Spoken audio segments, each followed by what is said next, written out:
نظر جھکی ہو شرم گاہ محفوظ ہو۔ حضرت امام باقر رضی اللہ تعالیٰ عنہ سے کسی نے کہا حضور مجھے کوئی ایسی نفلی عبادت بتائیں جو سب عبادتوں سے افضل ہو، میں وہ والی کرنا چاہتا ہوں۔ لوگ کوئی وظیفہ بتاتا ہے، کوئی وظیفہ بتاتا ہے، کوئی وظیفہ بتاتا ہے، تو مجھے نہ آپ نفلی عبادات میں سے وہ عبادت بتائیں جو سب سے زیادہ افضل ہو۔ تو امام باقر رضی اللہ تعالیٰ عنہ فرمانے لگے رزق حلال کمایا کر اور شرمگاہ کی حفاظت کیا کر، یہ سب عبادتوں سے افضل عبادت ہے۔ ان دو چیزوں پر توجہ دے۔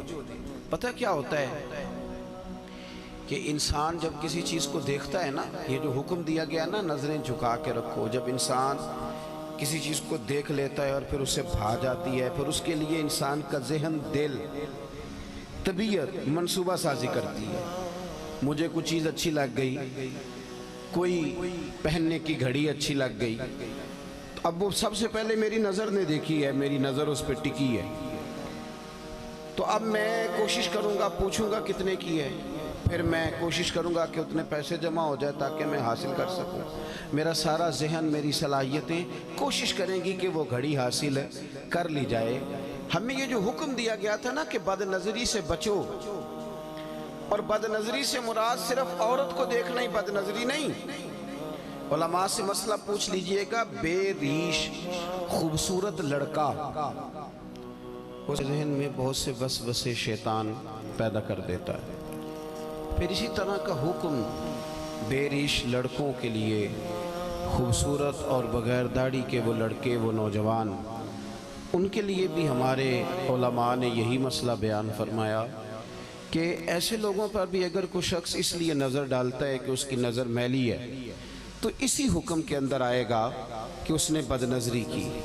نبی رحمت صلی اللہ تعالیٰ علیہ وسلم نے نا اس کے سد باب کے طور پر، آپ مہربانی فرمائیں جی یہ کیمرے شیمرے، یہ ویڈیوز، یہ اسی کو سارا کچھ نہ سمجھ لیں، یہ مائک چلنا چاہیے اور لائٹ آن رہنی چاہیے، اس کے علاوہ باقی سارے کام ہوتے رہتے ہیں۔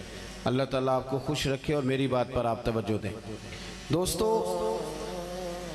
ہمیں اس کے سد باب کے طور پر چند چیزوں کا شریعت اسلامیہ نے حکم دیا۔ ایک تو یہ کہا کہ اپنی نظر کو جھکا کے رکھا جائے، انسان کی نظر بے دریغ ادھر ادھر نہ اٹھے، وہ اپنی طبیعت میں کوئی ایسا ہیجان پیدا کرنے سے ہی بچے کہ وہ میلی چیزوں کو دیکھے۔ پھر اس کے ساتھ ساتھ عورتوں کو حکم دیا گیا کہ وہ باپردہ رہیں، اپنی زینت کو ظاہر نہ کریں۔ ہمارے زمانے کے اندر عورتیں اپنی زینت کو ظاہر کرنے میں اس قدر زیادہ عروج پکڑ گئی ہیں کہ کوئی انہیں منع کیا کرے، وہ لوگ جنہوں نے منع کرنا تھا وہ خود اس جرم میں شریک ہو جاتے ہیں۔ عورت کے لیے یہ حکم تھا کہ وہ بن سنور کے باہر نہ نکلے، اپنی زینت اپنے خاوند کے علاوہ کسی پر ظاہر نہ کرے۔ اب آپ یہ دیکھیے کہ یہ مردوں کی بہت بڑی ذمہ داری تھی کہ وہ خواتین کو اس پر سمجھاتے اور قائل کرتے، ان کی توجہ اس بات پر دلاتے کہ تمہارا اپنی زینت کو چھپانا تمہارے لیے فائدہ مند ہے۔ جدید ہمارا جو سیکولر طبقہ ہے وہ یہ کہتا ہے کہ پردہ عورت کے لیے قید ہے، تو ہم یہ کہتے ہیں کہ رات کو جو آپ تالا لگا کے اپنے گھر کو اندر سے سوتے ہیں اور سارے کباڑ آپ بند کر لیتے ہیں، تو کیا آپ قید ہو کے سوتے ہیں؟ جب آپ نے سارے تالے لگائے، میری طرف توجہ کریں جی، آپ مہربانی فرمائیں، موبائلوں پہ کم دھیان دیں، اتنا تو وقت ہی نہیں ہے، مجھے رخصت ہونا ہے آپ سے۔ کیا جب آپ سارے دروازے بند کرتے ہیں گھر کے اور ساری کھڑکیاں بند کرتے ہیں اور تالے لگا کے آپ چابیاں بھی چھپا لیتے ہیں، تو کیا آپ اپنے گھر میں قید ہو رہے ہوتے ہیں کہ محفوظ ہو رہے ہوتے ہیں؟ بول کے بتائیے۔ چلے کچھ بھی نہیں ہوتا، اگر آپ بولیں گے تو میرا وعدہ ہے کچھ بھی نہیں ہوگا۔ قید ہوتے ہیں کہ محفوظ ہوتے ہیں؟ او خدا کے بندے، قید ہونا اور بات ہے، محفوظ ہونا اور بات ہے۔ بس اس باریک نقطے کو سمجھ لیں کہ عورت جب پردہ کرتی ہے تو وہ قید نہیں ہوتی، وہ محفوظ ہوتی ہے۔ وہ گندی نظروں سے، میلے کچیلی نظروں سے اپنے آپ کو محفوظ کرتی ہے۔ حدیث سنیے، بہقی میں موجود ہے، امام بہقی فرماتے ہیں کہ لعنت اس پر جس نے بری نظر سے دیکھا، हुजूर फरमाते हैं लानत उस पर जिसने देखा, और फरमाया लानत उस पर जिसे देखा गया। जिसने देखा उस पर भी लानत और जिसे देखा गया। इसका क्या मतलब है? इसका मतलब ये है कि जो बंदा बन सवर कर तैयार होकर, जो औरत बन सवर कर तैयार होकर बाहर निकली ही इसलिए थी कि मुझे देखा जाए, उसके जहन में ये बात थी मुझे देखा जाए, तो हुजूर फरमाते हैं इस पर भी लानत हो। मुझे बतलाइए ना, ये जो औरतें नए कपड़े पहन के और भड़कीले किस्म का फैशन करके बाहर निकलती हैं, किस मकसद के लिए निकलती हैं? शादी ब्याह और दीगर तकरीबात में जो जाया जाता है उसके पीछे मकसद क्या होता है? क्या वो इसलिए जाती हैं कि सिर्फ मेरा खामद मुझे देखे, सिर्फ इसलिए कि मेरा शौहर मुझे देखे, इसलिए जाया जाता है? उसका मकसूद क्या है? और फिर जो आकर के तबसरे किए जाते हैं कि फलां ने मेरे आज कपड़े को देखा, मेरे डिज़ाइन को देखा तो वो देखती रह गई, इसका माना क्या है? कुछ जगह तो ऐसी हैं ना मेरे भाई, जहां हम गैर मोहतात होते हैं तो हालात खराब होते हैं। इको जरा कम करेंगे। कुछ जगह तो ऐसी हैं जहां हम पहले खुद कोई ऐसी चिंगारी जलाते हैं कि जिससे फिर लावा पकता है और हालात खराब होते हैं। तो पर्दे का जो खास हुक्म था, पर्दे के ताल्लुक से जो खास चीजें थी, मुझे आप क्या लेने दें, आज आप क्या लेने दें कि वो पाबंदी दीनदार लोग भी नहीं कर सके। उन्होंने भी तवज्जो नहीं की, उन्होंने भी ख्याल नहीं किया। मसलन एक इस्लामिक प्रोग्राम चल रहा है और दीनी सवाल और जवाब हो रहे हैं, और मुफ्ती साहब ने और अल्लामा साहब ने और फलाने साहब ने बताने, तो वो कोई लड़का भी पूछ सकता था उस प्रोग्राम में लड़की का क्या काम था। उसको एज ए स्पेशल बिठा के उससे सवाल जवाब करना माना क्या है? समझ नहीं आती बात की, मतलब क्या है इस बात का भाई। और भी लोग दलील के तौर पर पेश करते हैं जी फलाने साहब भी बैठते हैं, तो मैंने कहा फलाना साहब दीन के लिए दलील नहीं है, दीन के लिए रसूल पाक की ज़ात दलील है।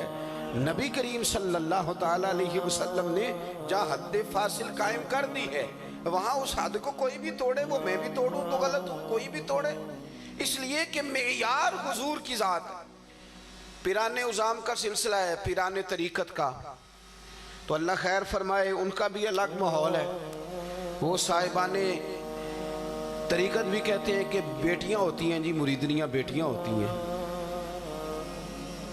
आपके पास तो इसकी नस कोई नहीं ना, लेकिन नबी पाक की अज़वाज मोमिनों की माएँ हैं। इस पर तो कुरान की नस मौजूद है ना कि वो मोमिनों की माएँ हैं तुम्हारी। तुम तो कह रहे हो ना बेटियां होती हैं, बेटियों जैसी हैं, हो गई तुम्हारी बात, तुमने कर ली, पर इस पर तो नस मौजूद है ना, इस पर तो कुरान मजीद की वाज़े बय्यन मुहकम आयत मौजूद है ना कि ये नबी करीम की जो अज़वाज हैं ये मोमिनों की माएँ हैं। लेकिन हज़रत उम्मे सलमा रज़ी अल्लाह तआला अन्हा फरमाती हैं, हम बैठी हुई थी तो नाबीना सहाबी हज़रत अब्दुल्ला इब्ने मख्तूम आए, तो नबी करीम ने फरमाया पर्दा करो। पीर साहब ये माँ है मोमिन की, और वो माँ जिसे कुरान ने माँ कहा है, हुजूर ने फरमाया पर्दा करो। एक मसला जरा और भी देखना, यहाँ एक बात और भी समझना, पर्दा करो या रसूलल्लाह वो तो नाबीना है, तो नबी पाक अलैहिस्सलाम ने फरमाया तुम्हें तो नजर आ रहा है ना। एक बात और जरा यहाँ ठहर के समझना कि सिर्फ मर्द ने ही नहीं रुकना औरत को देखने से, औरत ने भी रुकना है मर्द को देखने से। हुजूर ने फरमाया तुम पर्दा करो, तुम अपनी आंखों को रोको। माना क्या है कि अगर मर्द ने औरत को, मतलब वो बीबी कहती है जी मैं बा पर्दा हूँ, आप किस किस्म की बा पर्दा है? कहती मैं बुर्का पहनती हूँ, नकाब भी करती हूँ, फिर सारा बाजार घूमती हूँ, फिर मैं सवेरे कोने शुरू होती हूँ और आखिर तक जाती हूँ। भाई ये कौन सा बा पर्दा मिजाज है? ये कौन सा बापर्दा मिजाज है कि आप हर दुकानदार के साथ जाके बहस करती हैं, हर एक के साथ कलाम करती हैं, हर एक को बताती हैं कि फलां मौके पर फलां चीज़ भी मैं लेने आई। आपको हुक्म तो ये दिया गया था कि बिला ज़रूरत आपको घर से ही नहीं निकलना, और बड़ी मजबूरी के साथ भी निकलना है तो फिर भी आपको बड़ी माकूल बात करनी। और फिर कुरान मजीद ने तलकीन की कि औरत मीठी बातें भी नहीं करेगी। मर्द के लिए हुक्म है ना कि वो बड़ा मीठा बोले, अच्छा बोले, लेकिन औरत अगर गैर महरम के साथ बात कर रही हो तो मीठा ना बोले, ऐसा लहजा इख्तियार ना करे कि सामने वाले को दिलचस्पी पैदा हो। اور اس کے دل میں کوئی کجی آئے، وہ دو ٹوک سی مختصر سی جامع سی بات کرے، مدعات جتنے کم لفظوں میں بیان کر سکتی ہے وہ کرے۔ کیا کروں؟ میری سوسائٹی کے اندر بہت سارے ایسے